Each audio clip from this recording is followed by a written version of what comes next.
Okay, so Makedubuat in Petrosol, and Petrosol is a wholly Ghanaian company. It's not foreign Ghanaian or totally foreign, it's Ghanaian.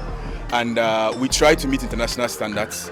We want to do our things in such a way that on the globe, when they mention oil industry and they mention companies that are performing well, the global standards, we are in there. And because of that, we try to do everything according to standard.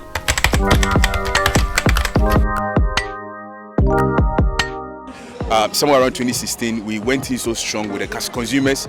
We wanted them to understand how they will know if they are getting their full value for money at the station. So we brought the full quantity campaign, we piloted, we went around and educated customers, and they rewarded us in 2017 with an award.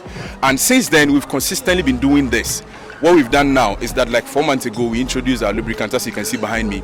And these lubricants, we call them the smart lubricants. They are thin enough to rush through your engine when you need them, and they are thick enough to protect your engine when you start working that hard.